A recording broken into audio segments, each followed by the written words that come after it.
Welcome to the Vanessa G Fitcast. If you think eating less is the answer to getting lean, or that you have to choose between having donuts and wine or having a body you love, well then girl, you are in the right place. Chances are you've fallen victim to diet culture's terrible advice on how to eat and exercise.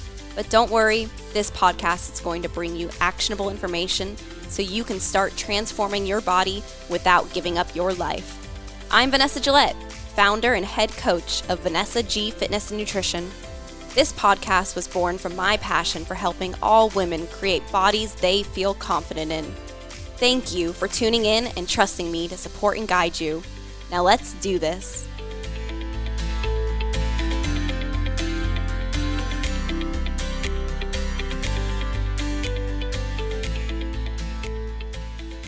Hello and welcome back to another episode of the Vanessa G Fitcast.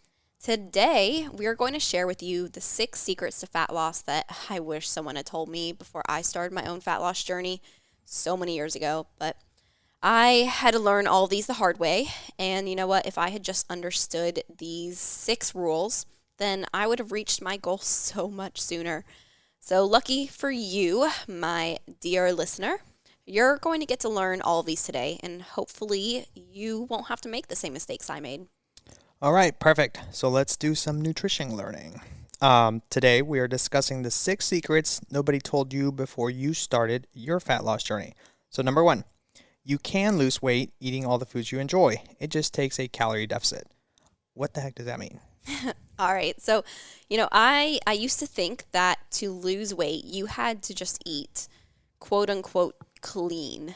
I thought that if I had any kind of food that I liked, like a donut or a cookie, you know how I love my cookies, then those foods would automatically just make me fat.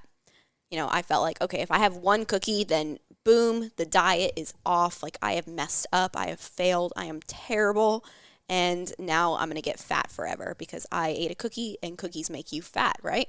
Well, nowadays, like you see me, I eat cookies all the time. Cookie cake. Oh, God. To make it more I freaking specific. love cookie cake. But I do. I like to fit cookies into my day. I have them as like a little bit of a dessert usually. And it's fine. Like I eat them even when I'm on a diet, when I'm trying to lean out. Because I know now how I can fit those foods I like cookies, into essentially my calorie budget. Like if you look at your calories, the amount of calories you're eating every day, and look at it as a budget, like you have only so much to eat, you can fit any foods you want into that budget. I think another thing I need to clarify here is what is the calorie deficit? So a calorie deficit is essentially just when you are eating less calories than you are burning. And when that happens, when you're in a calorie deficit, your body has to pull those calories from your stored calories, which is what body fat is. Body fat is just storing the excess calories that you're eating that you're not burning off. So let's put some numbers behind this to make a little more sense. Yeah, you're going to have to explain that to me a little bit better. Well, if you are eating 2,000 calories, let's say, and you are burning 2,500 calories, then it doesn't matter if you are consuming all of your calories from pizza or if you are consuming all of your calories from broccoli, you will lose weight because you have a 500 calorie deficit. You burned 2,500 calories, you ate 2,000 calories. That 500 calories has to come from somewhere. So your body is going to pull it from your body fat stores. That's how you burn body fat. But I think an important point here to make is that this works, like on the flip side of things. So if you are eating quote unquote clean, you can still gain weight. And that's something that I used to make a huge mistake out of. It's basically where I thought that as long as I was eating clean, my body would just like magically know that like, oh, you're eating healthy, you're eating clean foods, then you're fine. You're not going to gain weight from it, right? But it's essentially the opposite of a calorie deficit is a calorie surplus, meaning you're eating more calories than you're burning. So that surplus of calories, doesn't matter if it's coming from healthy foods or unhealthy foods, it is going to be stored on your body as body fat. And I used to make that mistake so much. I was convinced that if I was eating healthy, then I was fine. And I ate a lot of salmon salads, and I would put like avocado on those salads. I would eat avocado toast. I would have oatmeal with a lot of like almond butter in it, and like all these things that I would see from like the Fitspo people all over Instagram. So like, because, since that skinny fit chick on Instagram is eating it, then obviously it's some magical fat burning food, right? So I would eat like this 500 calorie bowl of oatmeal for breakfast, not realizing, I mean, honestly, it was a lot more than that, but it was like, I was thinking I was having only like 100 calories in my mind, because I was like, it's so healthy. It has to be low calorie, right? When in reality, like almond butter, salmon, avocado, all of those foods are very high calorie foods. They're very healthy foods. They're very nutrient dense foods, but they're also high calorie. So this is kind of funny. And it just kind of popped into my head. Yeah. How healthy is an avocado toast really? Because you see it like at all the restaurants and everybody's like, oh, look at me, I'm eating healthy. But is it really that healthy? Well, I mean, the word healthy, we can get into this on a different podcast, but the word healthy is contextual. It means a different thing for different people. But, something kind of just not to go too far off on a tangent there, but really when we're talking about avocado toast, something that stands out to me about that as being a meal is that it's very low in protein. And I, encourage us to have balanced macronutrient dense meals. And so a meal like that's going to be very high in fats and also has carbs from your toast. So we don't need to get too far into that rabbit hole right now, but that's a great question. But it's a perfect example of if you are thinking like, oh man, I'm eating so healthy. I'm eating this avocado toast for breakfast. And you don't realize that you're probably consuming a lot more calories than you think. And not as much protein in that particular meal, right? Mm-hmm. So, okay. Well, that's a great transition then to bring us to the next point. Rule number 2. Yeah. So counting calories is how you lose weight, but counting macros is how you lose body fat and tone up. Yeah. So break that down for us. That's rule number 2. And really, we were just talking about, okay, so the way you lose weight is from being in a calorie deficit, which implies that you're counting calories to know that you're in a calorie deficit. But we kind of need to clarify something there. So losing weight is not the same as losing body fat. When you say you're losing weight, that does not inherently mean that you're losing body fat, which is ultimately what people want. So what are you losing then at that point? So you could be losing weight from muscle tissue. You could be losing water weight. You could be losing, lots of things there. But really, if you are being strategic about how many macros you're eating, so macros are the 3 types of macros: protein, carbs, and fats. Those are what make up your calories. Think of them as the types of calories that you can eat. So now if instead of saying, okay, I'm counting macros, instead of doing that, focusing on I totally got that backwards. Instead of saying, okay, I'm counting my calories, I'm going to count my macros. You are inherently counting calories. You're just being more specific in counting your macros. You're kind of categorizing them into 3 things, right? That's a really good way to put it. So let's kind of talk about that a little bit. If you, for example, a lot of people tend to undereat protein. That's something I see in probably 99% of women. That's not a real statistic, but it feels real. It's a Vanessa statistic. Yeah, exactly. So 99% of women are undereating protein, and they're probably overeating fats and carbs. Those are the 2 macros that are really, really easy to eat, especially in your standard American diet of delicious foods, because carbs and fats are delicious. So if a lot of people, they might be thinking, okay, I know I need to be in a calorie deficit to lose weight, so I'm going to start counting calories. And okay, great, that's an awesome start. But the issue with counting calories is that if you are not ensuring that you're eating enough protein, and you probably aren't if you're not tracking it, then you will, as you're losing weight, it will be a lot of it coming from muscle tissue, because protein is what preserves muscle.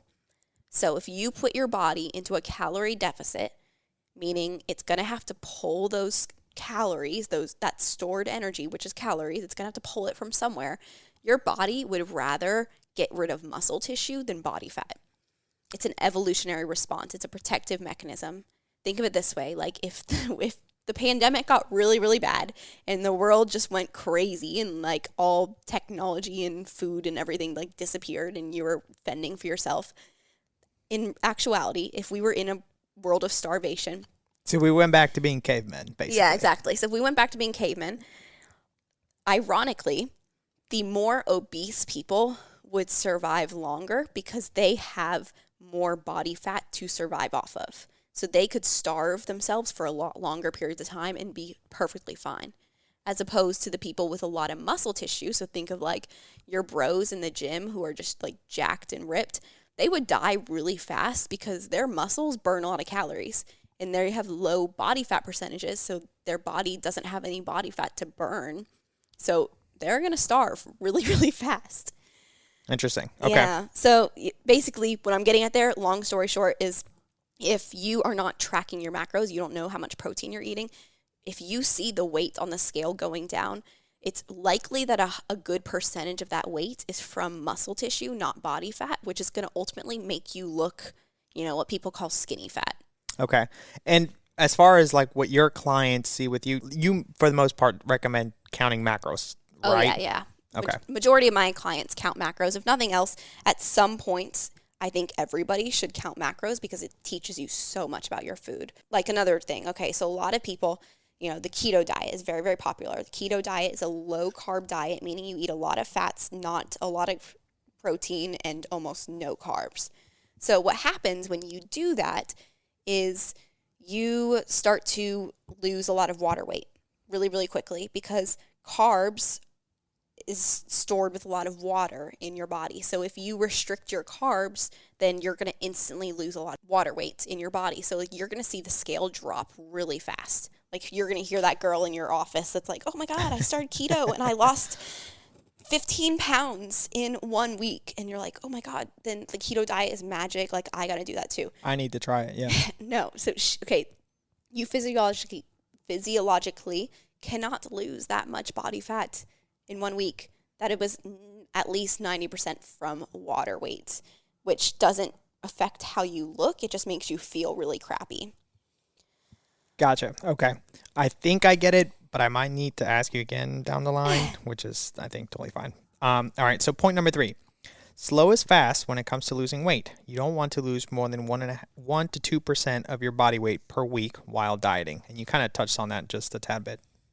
Yeah. So I did touch on that a little bit there. If, in the example with the keto diet girl, if she's losing a ton of weight right off the bat, it's not body fat, which means it's not the kind of weight that you want to lose.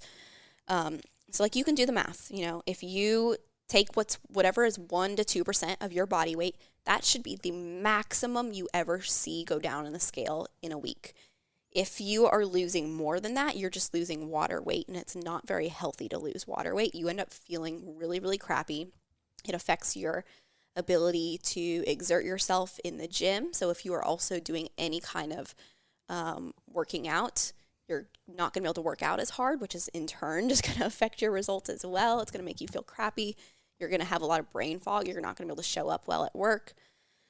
Is that where people start getting hangry and start just getting very moody as well?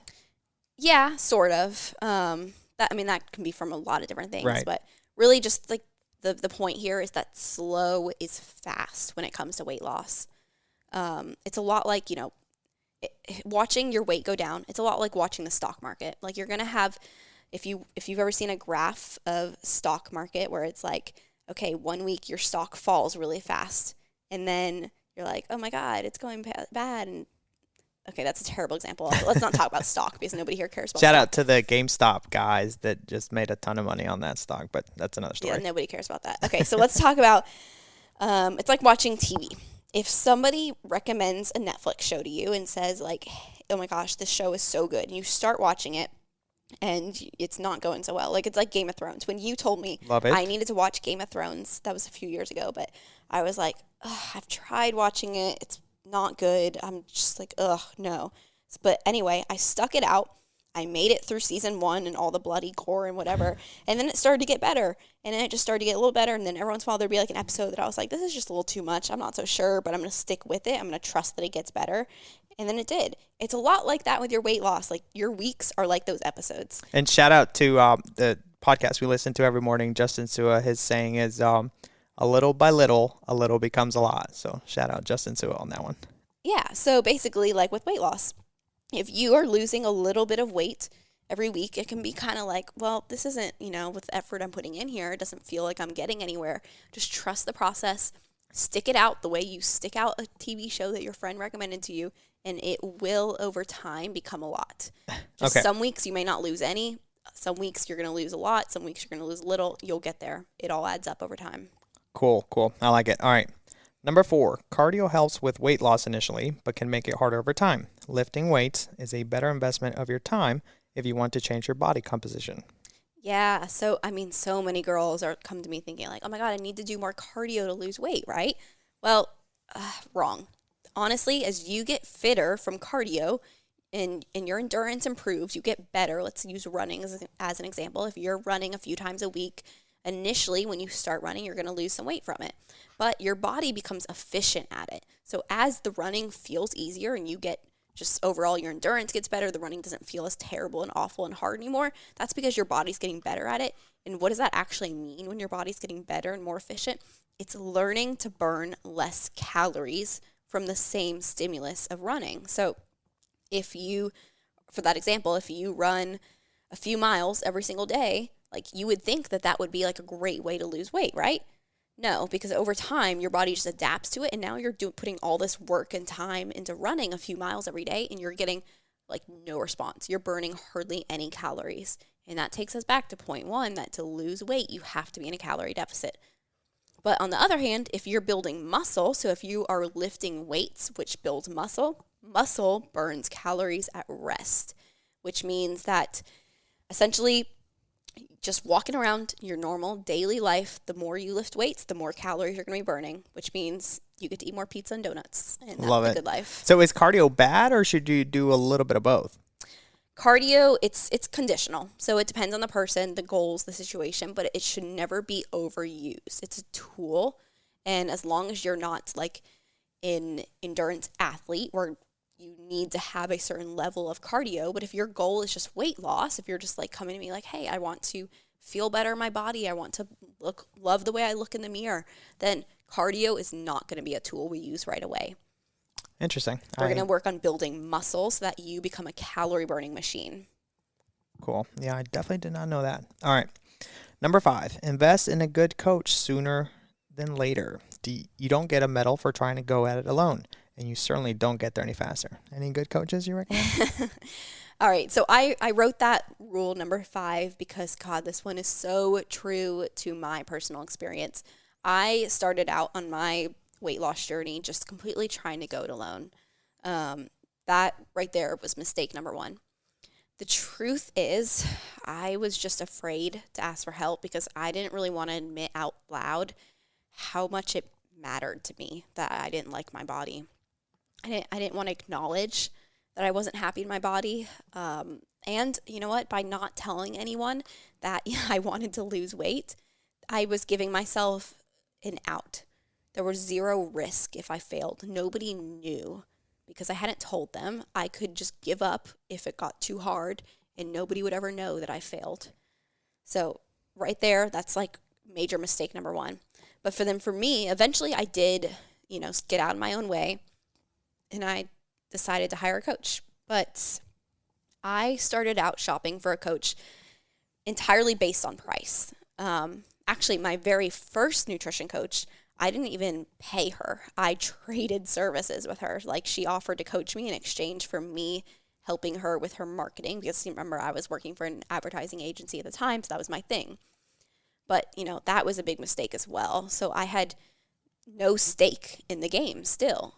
It didn't matter if I failed. I wasn't losing any money if I failed. So it took me a while to realize that I should be shopping for a coach based on value, not price. I've worked with 4, I think, different nutrition coaches now, and they have all been progressively more expensive. And because they were progressively more expensive, they were progressively so much better, like one after the other. And you truly do get what you pay for. So, like if you cheap out and you choose the least expensive option for your dieting, you buy like the cookie cutter cheap nutrition program, the one that is just the same program that's handed out to everybody, guess what? You're probably going to do what I did and eventually end up hiring the expensive coach down the road anyway, because you're going to have a messed up metabolism and you're going to need somebody who's really good to fix it. So that's basically what happens. If you cheap out now, you're still going to end up paying more money down the road. Yeah, definitely. I agree. Number 6, changing your body when you aren't blessed with perfect genetics takes time. Yeah, so I mean, like I have spent years now working on my body and I'm still a work in progress. And like, think of it this way. Okay, so if have you ever watched The Biggest Loser? I watched some of it, not much. So they're, with these people on that show, The Biggest Loser, like they lose a ton of weight in a really short period of time on that show. And guess what? If you look it up, like go and Google it, The Biggest Loser contestants, they all gain the weight back over time. Because if you lose weight too quickly, for one, like I said, if you're losing weight really quickly, you're also losing a lot of muscle mass, which means you're not going to be burning as much calories. Remember what we talked about? Muscle burns calories. So right. You're losing muscle mass for one, but also probably most importantly, if you lose weight really quickly, you are not spending time building the habits it takes to maintain that weight loss. So, it's just like if you have been poor your entire life and then suddenly you go and win the lottery, you're probably just going to burn through that money really, really fast because you never built the habits it takes to maintain that wealth.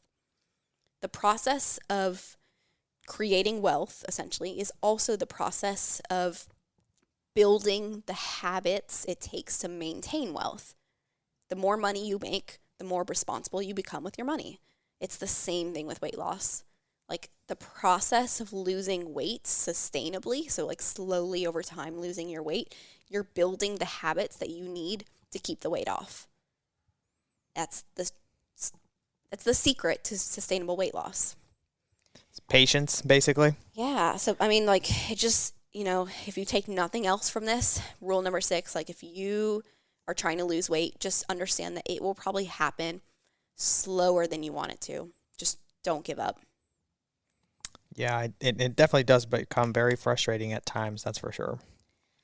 Well, I could totally keep going on and on with this list. I've made a lot of mistakes throughout my nutrition and fitness journey, but I'm going to end it here because I think those are really 6 important takeaways for everybody. And honestly, I don't regret the fact that I did make all the mistakes I did because I think it has given me the experience to become the coach I am today. Now I can actually speak from experience with these things. Thanks for listening. If you learned something today, the best way to say thank you is to subscribe to the podcast and leave a 5-star review in iTunes. And if this particular episode resonated with you, do me a favor and take a screenshot and share it on your Instagram story. Don't forget to tag me at Vanessa G Fitness so I can show you some love. All right, my carb queens, talk to you in the next episode.